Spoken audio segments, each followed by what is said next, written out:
Thank you, Maxine. I'm already intimidated by the technology display that you showed there with that tapping thing. So I'm very impressed. Thanks for coming on a bit of a sweaty morning. So if you see me, like I can't hide this, it's going to be warm. So I'm so thrilled to be here because I didn't know much about Creative Mornings. So got to know a bit about what you're all about. And I love this manifesto. I think it might dovetail with some of the remarks that I have this morning. But you know, when I was telling my sister about this event, she said, well, so what's the presentation about? And I said, well, they've asked me to come and share some secrets to success, tips on life and that kind of thing. And she said, well, you've only ever done everything by the seat of your pants. So what are you going to tell them?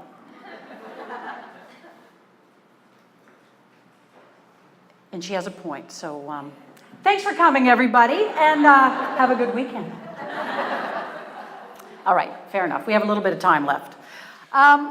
So, seat of your pants life can also translate into saying yes more than no. Saying yes and taking chances. And even if you're not exactly sure what you're saying yes to, just go with it and figure it out. I think that eventually builds resilience, and we'll relate it back to craft after a while. Resilience, and you might even have an adventurous existence. A life of fun and with unknowns around the corner, and that can be good and bad. So after Queen's University, I graduated, and I began my career as a mediocre waitress at the Keg in Kingston. And I wasn't a huge success as a waitress. I was there. I was there for months. I didn't expect to stay as a waitress as long as I did. I mean, I did have a university degree, and sometimes it takes a little longer to figure out what you want to do. So I was at the Keg, and then I started to kind of notice that it was only the women who were asked to wear extremely short skirts as servers. So I started to raise this with my bosses, and after a while, my shifts started disappearing. So I thought, okay, this isn't a long-lasting thing. I better think of something else. So I thought I would take my skills north to the Yukon. And the reason that the Yukon crossed my path is that I'd been taking a Spanish course one summer, and I met somebody named Jeff in the hallway one day, and he said, you know, the minimum wage in the Yukon is a lot higher than here, so, you know, if you ever wanted to try anything different, maybe that's your ticket. So after my shifts at the Keg started disappearing, I thought, maybe I'll look into this Yukon thing. And sure enough, the minimum wage was like $7. So I thought, well, I could take my skills north. So I bought a bus ticket, a tent, a backpack, some hiking boots, and with no plan, no one I knew up there, I left for the Yukon, west and north. It took me about a week to get there, but I had 3 tapes I was listening to: Midnight Oil, Spirit of the West, and Tragically Hip. So over and over, I know those songs, but good choices, eh? Of good taste in music. So even though that was a casual, non-plan, going to the Yukon ended up being one of the most pivotal decisions I ever made in my life. It led to the best friends I ever have and have. Some of the most amazing adventures. And it also led me eventually to a career in journalism. But in those early days, but I will say it took me 10 years to get there, the career in journalism, because it took me a while to figure all that out between the waitressing gigs and all that. So I arrived, no shower in about a week. I didn't have a place to stay, so I had my tent, pitched a tent just kind of on the edge of town, found a job pretty quickly as a bartender, a daytime bartender, you know, swabbing the bar there and handing out Moscow mules and drafts of beer. It was the Klondike Inn. And I thought this was pretty great because the money was pretty good. But I thought it's about time that I started figuring out what I wanted to do with my life. And this place had some real jobs too that I could apply for. So I also thought it was full of magic and anything could happen in this northern retreat. So I saw an ad in the paper for the Deputy Minister of Health. So I applied for that. So you got to say yes to everything. And you know what? I didn't get it. But, and I look back and I think, are you kind of nuts? But I thought, well, you got to start somewhere. Deputy Minister of Health. So I didn't get that. But then after that came crashing to a disastrous end. I saw another job for a nutritional consultant. Another job I wasn't qualified for with my politics degree. But I thought, I'm going to try this anyway. So I walked in with my clean pair of shorts, hiking boots, and probably hadn't had a shower in a week as well, living in my tent, still living in my tent. And I did have one good shirt. It was yellow. I still remember it. So for this interview, I got ready. I ironed. And if you live in a tent, this is how you iron. Actually, I still use this tip today, and you can feel free to use it at home. You find a tap. Get some water on there. Get the wrinkles out. And that still works, guys. So anyway, in I went for the interview. I bluffed my way into this job. Sure, I love salads.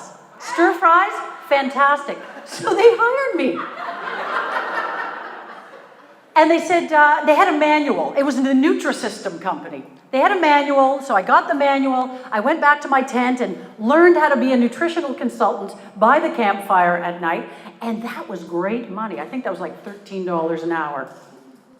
So I guess what I learned from that was, don't take yourself too seriously, but take the work seriously. So I did eventually learn about nutrition and through this manual, and I did that job for a number of months. And in the meantime, the North hooked me. I eventually found a real job. I found a place to live. I bought a truck, and I hung out there for 10 years. Living in the North, I think it kind of gave you a confidence and just kind of this carefree attitude that, if it doesn't work, it's still okay. Give it a whirl. My second summer there, I went with a friend. Have any of you traveled the Dempster Highway? A couple of you. So the Dempster Highway is also this magical place, and it was 25 years ago when we did it. It sort of starts from around Dawson City and heads north all the way up to Inuvik for about 1,000 kilometers, and there is nothing there. There's one place at about 400 kilometers mark where you can get a little bit of gas and maybe a hamburger, which I got food poisoning from one time, but that's a different story. So we were heading up to Inuvik. This is just an amazing part of the world. I borrowed a friend's 35 millimeter camera for the trip. I didn't know how to use it, but I thought, well, there's caribou, there's moose, there's all kinds of wildlife and mountains. So we did this trip. It took us a couple of days to drive. You have to travel with your own spare tires, with your own gas, in case you run into trouble. So we finally got up to Inuvik, and I'm walking around with this camera that I didn't really know how to use. And a woman stops me in the street in the tiny little city of Inuvik, just way up near the Beaufort Sea. And she said, are you a photographer? And I said, yeah. Why do you ask? And she said she owned a tour company in Yellowknife, and she needed someone to fly up to Tuktoyaktuk in a couple of days, take photos of the community so she could use them in her brochures. Do you think I'd be able to do that? Well, yeah, I could probably do that for you. So I said yes, and I had 2 days to figure out how to learn to use this camera. So, what did I do? I walked around town and I found the first person who had a camera around their neck. And he taught me how to use the camera. Didn't know him. I think I bought him a couple of beers. And so 2 days later, we board a tiny little plane, fly up to Tuktoyaktuk, and it's only accessible by plane. Now, they've just put in in a proper road, but then just accessible by plane. Got to put my feet into the Arctic Ocean, met some amazing people who welcomed me, a photographer, into their homes. And you know what? The pictures were not bad at all. She used them in her brochure. She never found out. So, you know, saying yes turned out okay. I mean, you got to take it seriously. So I did learn how to use the camera, and it turned out okay. So the next experience I had to saying yes, asking questions later, was at a friend's wedding in Yellowknife a couple years later. So I was there, and I was talking to her very interesting roommate, David, who was still a great friend of mine. And he was leaving for China in about a month, and he said, you know, I don't know if this interests you at all, but he's going to teach English. Somebody just dropped out of the program. You be interested? Okay, I'll move to China. So within 6 weeks, I'd quit my job. I'd been working at the Council of Yukon First Nations as a speechwriter and a policy analyst. Quit my job, packed up my stuff, sold my truck. 6 weeks later, I went to China. Another pivotal experience, which was so great. Now, these saying yes moments don't always work out. So in the first week or so, we met a couple of other English teachers. David was there as well, and we were pals. And so we met somebody from the People's Education Press, and they said, have you ever done voiceover work, you guys? You have Canadian accents, so we think that's terrific. Would you be willing to help us out? We're going to pay you $200 for the day. Oh my God, $200 for reading some text into a microphone? So yes, that was yes. Didn't ask any other questions than that. So we did it. They seemed happy. We recorded the voices for some kids who would be teaching Chinese kids English. Terrific. Accepted the $200, cash, and away we went. We found out later that voiceover work was in fact for the People's Education Press for the whole country. So we were the voices that kids in junior English heard. Tens of millions of these kids heard our voices. So by not asking that question ahead of time, we made $200 for that. Still worth it, still would have done it, but asking a few more questions probably would have been more lucrative. So continuing on that theme, and I'm just going to keep an eye on the time. So partway through my year in China, I had to go and get my visa renewed. So I thought I'd go to Thailand. And also on the old list of things to do, I wanted to travel alone and just to see what that was like. So going to Thailand. Not really experienced in traveling, but I thought, you know, we can figure this out. Arrive in Bangkok. And if you've been to Thailand, yes, awesome. You know how great it is, right? It's just an avalanche of smells and sights and food. So I was in heaven. Tried everything. Beautiful prawns from the street. You know where this is going? Whatever I could find. Experience that. Try that. Talk to them.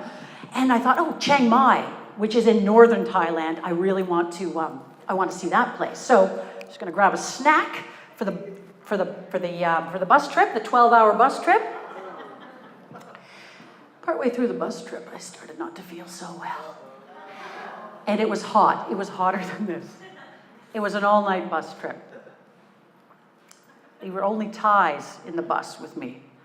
And I started to feel a little off. And as we got closer, I felt worse and worse and worse. So I got to Chiang Mai, sweating, vomiting. Found a place, a lovely place, for $6 a night, like a luxurious place.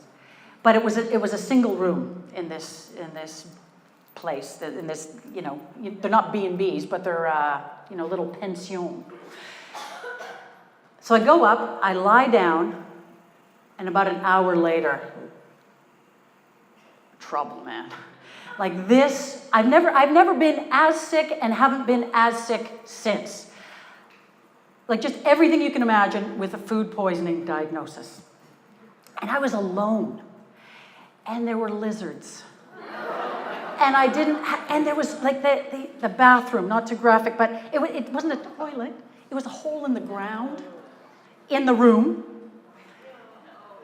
And I didn't have enough water, and I was getting weaker and weaker and weaker, and I couldn't even leave the room. So it was 3 days before I could even leave the room to go downstairs to ask somebody to get me some 7-Up. And so that is one of those times where it didn't quite work out, the saying yes, figuring it out later. But I do think that that was one of those experiences where it kind of builds resilience. It teaches you that you can rely on yourself.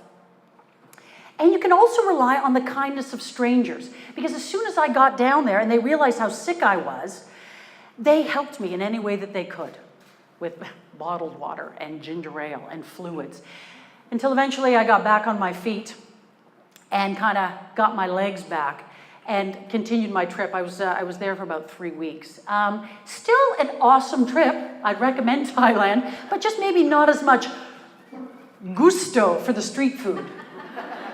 That's what I would be more cautious about. So, I also learned I could handle some unknown things, because that was pretty terrifying when I look back at it, and I could see the looks in your faces. I'm like, God. Yeah. So, many of you may know this. 3 years ago, I think I took probably the biggest plunge into the unknown when I was diagnosed with breast cancer. And, you know, I think spending years saying yes to everything and knowing you could rely on yourself and your friends and the kindness of strangers in order to get by, I think gave me the confidence to know not that I could manage the disease, because nobody can manage cancer, as we know. That is a crapshoot, and you hope you end up on the lucky end of that roll of the dice. But I did think, because of my experiences up until that point, I felt confident that I could manage, at least try to manage, the fear and uncertainty that goes along with a diagnosis like that. You know, one of the things, without, you know, going into long, detailed descriptions about what it's like to get a cancer diagnosis, I could probably boil it down to just a couple of things for you. You know, there's a period of time in a diagnosis where you really don't know which way this is going. Like, are you going to end up okay? Are you not going to end up okay? But one thing that jumps to mind, and the only thing that matters in that period of time when you don't know, is your relationships. Nothing else matters. Friends, family, my amazing colleagues. Can I just tell you, my CBC colleagues filled up a cooler on my porch for myself and my family for months. They had a little sign-up sheet at work. They would drop food by for all that time. So I consider that my currency. My, you know, if you had to do a tally on whether you did okay, that's what I would value more than anything. Friendships. My buddies from the Yukon came down to hang out. My friends from high school, from university. And so if you had to do an assessment of what matters, and you do have a chance to really test it against a life and death situation, that's the one thing I would underscore more than anything. Because when when you have a little dance with the Grim Reaper, you don't know who's going to come out the winner there, and you think back to all the decisions you have made, and what time you have left. and what you want to do with that. And so the people in your life matter, the only thing that matter. So if I am trying to relate this back to the theme of craft, I do think when all is said and done that we're better when we're in discomfort. You know, I know it's an old cliched image, but the old oyster and the grain of sand is an irritant. It makes that oyster uncomfortable, but you get a pearl out of it. So to focus on the learning experiences. Although I will say, a friend of mine, in my first week after the diagnosis, she said, well, this is going to be a wonderful learning experience for you. Too soon, honey. But she was right, ultimately. Also, when you've known discomfort, when you've known fear and terror and illness, I think it just helps you relate better to people. Anyone, everyone, because everyone's got their own shit. Everybody's going through something. And so it just helps you relate better when you've been there. So, you know, I'm just taking a look at the clock. If I could sum up the lessons and the advice, perhaps, that I would leave you with, the things that I think about, that I work on, that I take with me. Number one, count your blessings today and every day. I mean, look at us here in this room. We have the luxury to sit here and think and learn and have a great cup of coffee. We're not coming off the night shift at Tim's. You know, we are lucky, lucky people. And luck does play a big role in our lives. I gotta say, I disagree with Oprah on this one. Oprah says luck is opportunity meets preparation. Preparation meets opportunity equals luck. Right? Sure, that's true, Oprah. But luck is a roll of the dice that you get at birth. Where you were born, your influences, your teachers, good or bad, your family, the location, the color of your skin in many cases. So appreciate your luck if you've been blessed. Count your blessings. Maybe be a bit more fearless. Not reckless, like eating street food in Thailand, but maybe a little bit more fearless.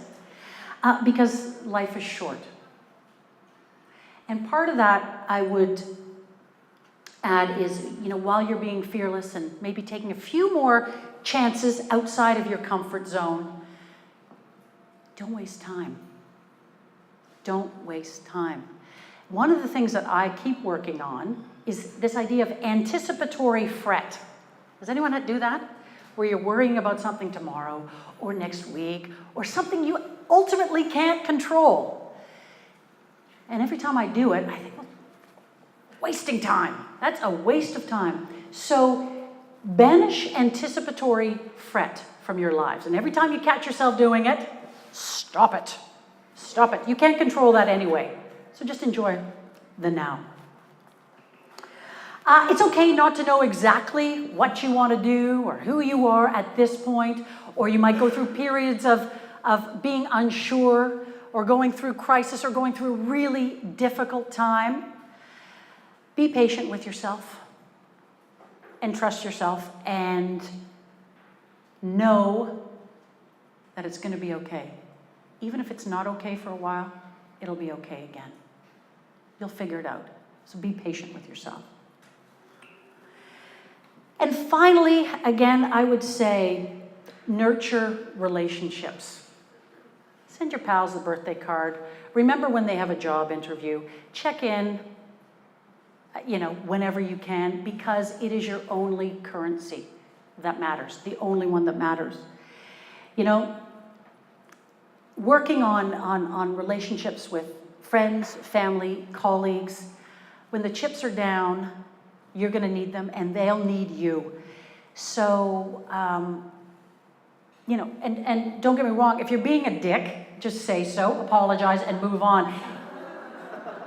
I'm very impatient and grumpy, so I'm apologizing a lot.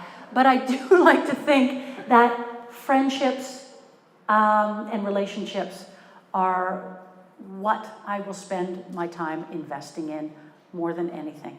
And I think when it comes to craft and relating to people and doing your job well, connections are ultimately all that matters in the end. So, and I think you'll all be okay. We'll all be okay. So thanks very much for listening.